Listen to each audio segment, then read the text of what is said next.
Hello there, everybody, and welcome to another TCG meta-analysis. Anthony joining you once again, and we have arrived at the final main event of Season 2, Encounter 6. Wave 9 is available, Wave 9A is available. Should be interesting to see how everything with those coalesces into the existing meta, and how that shapes things up for the Omega Invitational this year. So without further ado, let's just get straight into discussing this. Actually, before we start, we've got some housekeeping to do regarding erratas and bans. First, Ayuk, Severed, and Stuck on You are all being played under beta versions, though Stuck on You has been updated since the beta bash. Ayuk and Severed are the same as previously. I have all of those updates on screen right now for you. Additionally, Impetuous Stand's beta version and the 3-star replacement for Sky Shadow Sync are legal for this event, and Countdown has received a beta version due to Captain Omega's recent dominance in the last 3 events. Finally, after a deck featuring Detritus went undefeated in the last event, and in the process going 18-1 with almost none of the games being remotely close, we've actually banned Detritus while we work on determining if he's actually a problem and if a fix is needed. Anyways, on to the first official order of business. Before the beta bash happened, the last main scale event was Encounter 5, if my understanding of how numbers work is intact, and that was when Wave 9 was still in beta. Not much has changed between Encounter 5 and Wave 9's release, but not much isn't nothing. There were a few tweaks that did happen, but nothing that really impacted the meta dramatically, mainly a couple of number tweaks here and there to prevent some weird interactions. Therefore, I don't need to add any disclaimers that we're working with data that may be affected by beta changes, and we can just look at the E5 data straight up to draw our conclusions. Of course, it's worth mentioning where the meta was at the start of E5. At that point, the previous event to just be standard constructed was Encounter 3, with Cars and Metroplex coming back to the top of the food chain, Double Primes making a resurgence after being absent for years, Bikes and Abominus were putting up results, and Devi was still kicking around somewhat after my failings with him in Encounter 1, though the E3 Devi list run by GN was more black than orange. Once Encounter 5 happened, though, a lot shifted. The concept of Infinite Megatron was born, possibly the first competitive 2Y list that's orange. Blue Cars entered the conversation thanks to the introduction of Rodimus. Devi had a slight improvement, but faltered just short of Top Cut,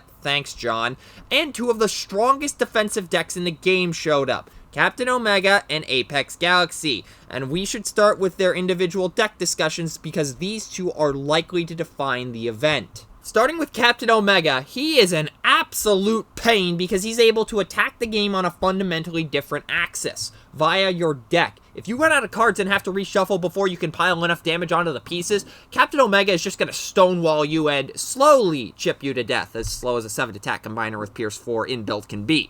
Because of that Pierce, I would not be surprised if defensive decks started resorting to stable cover over Tetranite, as the former isn't conditional and therefore is immune to Omega's attack trigger. Severed ain't gonna do much because of that trigger, and neither will Point Defense System. Honestly, defensive decks are likely to struggle in the post-Wave 9 meta because of Captain Omega unless they can either hit like a truck or have some extra tricks up their sleeve. And if that wasn't enough, there's also Countdown. Sure, his beta version no longer moves a damage off an Omega piece pre-combine, but post-combine, 3 defense and being able to move a damage back is nothing to scoff at, especially when it can set up kills thanks to Omega's inbuilt Pierce when you'd normally be praying for a black icon. Plus, he still has his "you killed my buddy, prepared to die" effect in bot mode that's always a pain, so you need to be packing something to deal with this. If it's direct damage, anti-stealth, tripwire, because Countdown is something you need to be able to deal with before he actually does anything post-combine.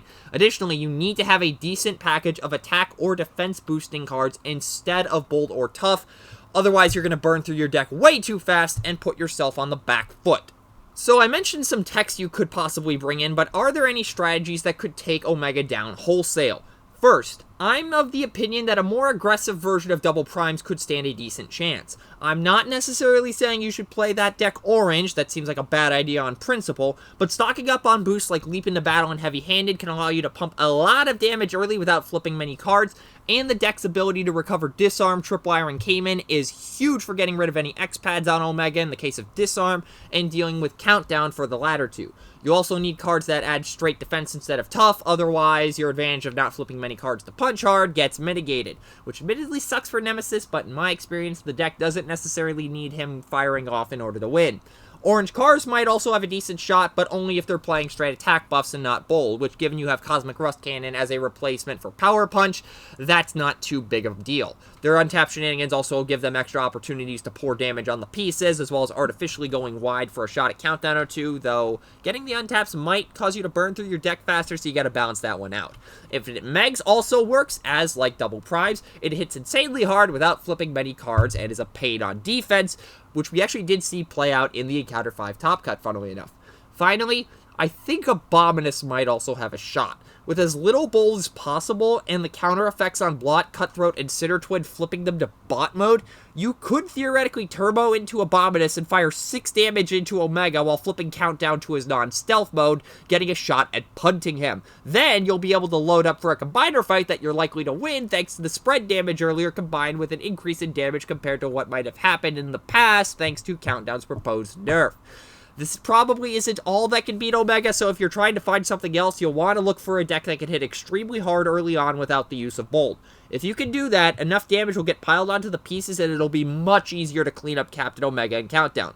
Oh, and one more thing, though this is speculative, Zero did manage to beat Omega a while back in an event with Sky Shadow in convincing fashion, and given the 3-star replacement to Sync is legal in this event, that might be worth looking into.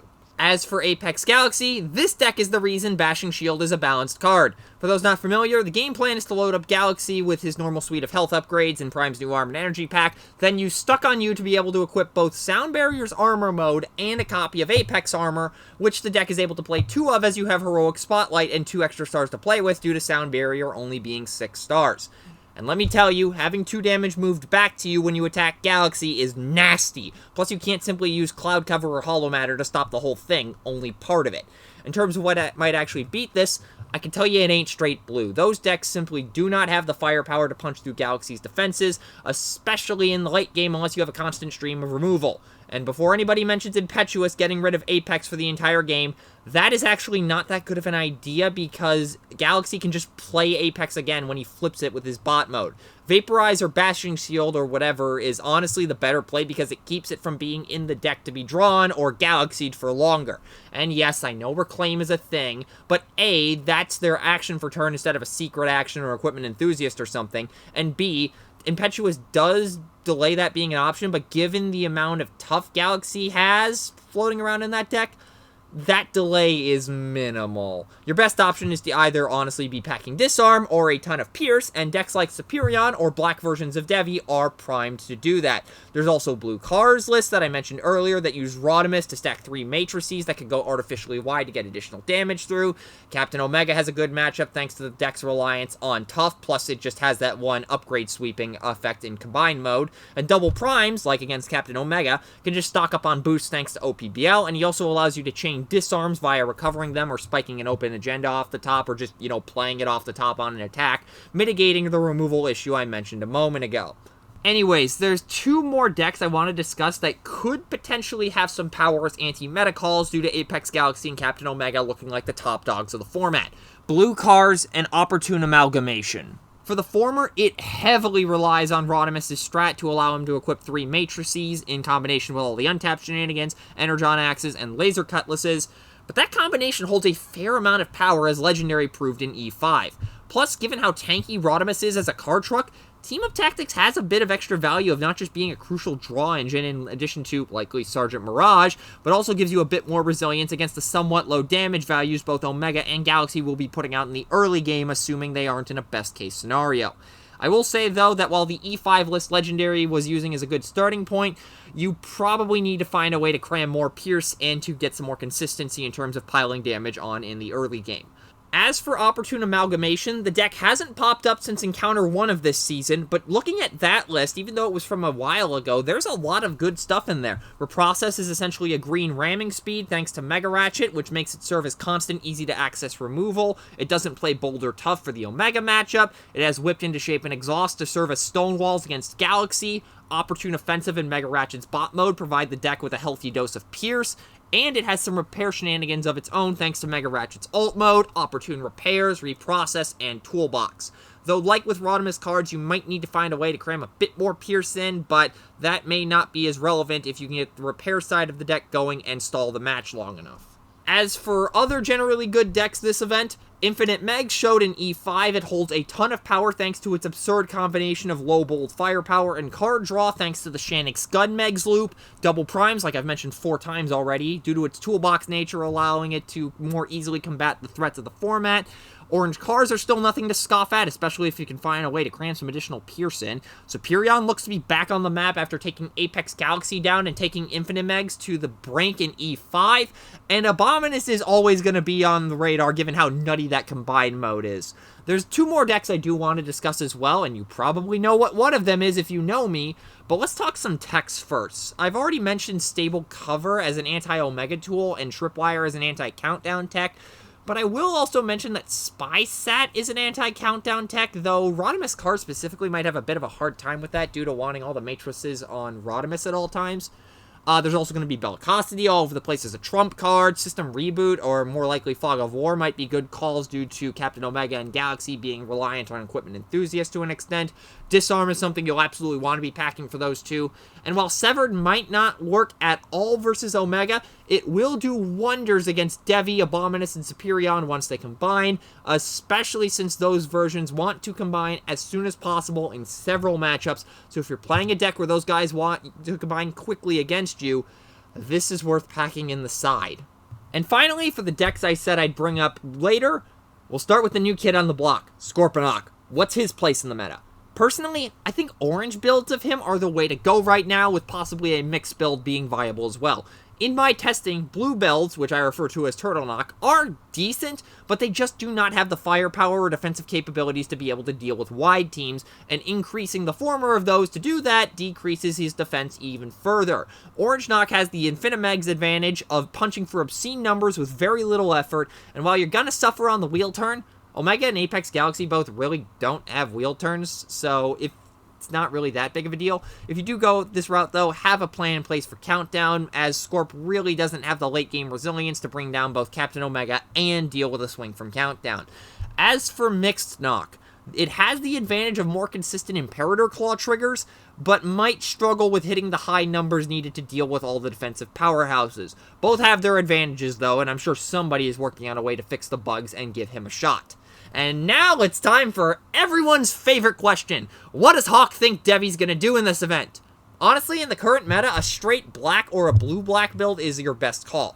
While the strength of the orange version was hitting hard, that advantage is mitigated when the top dogs of the format have high defense values, plus the constant card draw is a problem against Omega. You need to play a more controlling game in order to effectively leverage wheel turns and use Devi as more of the kill shot in certain situations, so orange is not the way to play here since that deck is very much gotta go fast and almost always uses Devi exclusively as the final kill shot.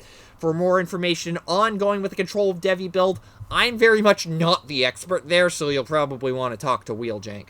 And that's where the meta is likely going to be going into this event. If you agree with my decisions or don't and want to prove me wrong, in the description is the sign-up link for Encounter 6. You have until March 21st to do that. Should be a good time. But in the meanwhile, hopefully you enjoyed what you saw here today. If you did, there's a little red button you can push down below to show that.